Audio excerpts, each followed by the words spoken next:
Good morning, it's Wednesday the 11th of March. This is the ETX Capital Daily Market Bite. Overnight, Asian stocks hit a 2-month low.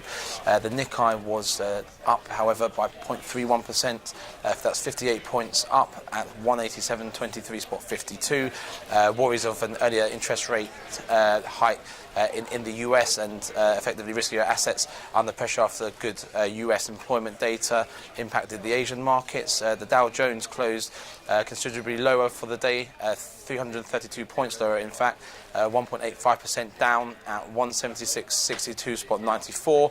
The S&P was down 1.7%, so that's 35 points down at 2044.16. In the FX space, the dollar reached a 12-year high against the euro, so it actually reached 106.89.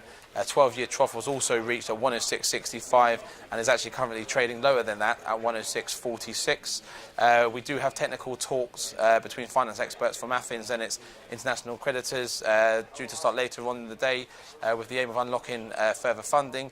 Draghi's been speaking in Frankfurt this morning around the market open in terms of GDP expectations have been revised for 2015-2016, as well as claiming also that the effect of oil prices should not extend past 2015. In relation to cable, the dollar broad strength also impacted cable. The pair weakened further to reach a fresh five-week low of 150.28. No relevant data coming out from the UK to affect the pound. However, the pair purely moved on market sentiment. The dollar yen was trading at 121.28 and a half, had reached an 8-year high overnight of 122.04. However, with the yen increasing, so investors fancying the safe haven yen as opposed to Asian stocks. The dollar index remained close to an 11.5-year high of 98.80, climbed the previous day. The Aussie dollar, off the back of bad home loans as well, so down 3.5%, hit a 6-year low of 0.7588. In the commodities space, US crude bounced back after a strong dollar meant it fell sharply overnight. Brent crude currently trading at 56.51, ranges of 56.13 and 58.71 yesterday.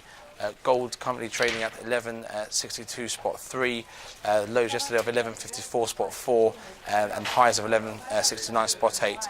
In the equities space, Rio Tinto claiming that 85 million tonnes of iron ore will come out of the market in 2015. The share price is currently down 0.42% at 28.16. Cairn Energy has claimed that they have a dispute notice against the Indian Income Tax Department, $1.6 billion worth of tax from 2006 to 2007. BWIN Party in talks with suitors over potential offers for the firm, up 2.78% at 79.93. And Foxtons have stated that their full tax year profit rose 8.2% to £42.1 million.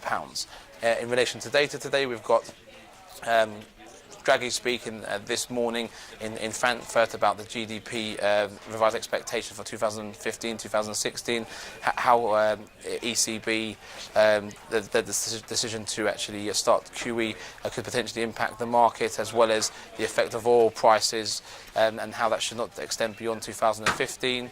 We've got Chinese industrial production at 6.8%. The Aussie home loans was down 3.5%. And later on at 9:30 this morning, we have manufacturing production month for month coming out of the UK. Crude oil inventories out of the US at 2:30 in the afternoon, and then the Kiwi official rate statement and conference later on in the evening at 8 o'clock in the evening. So let's see how that may impact the Kiwi against other currencies.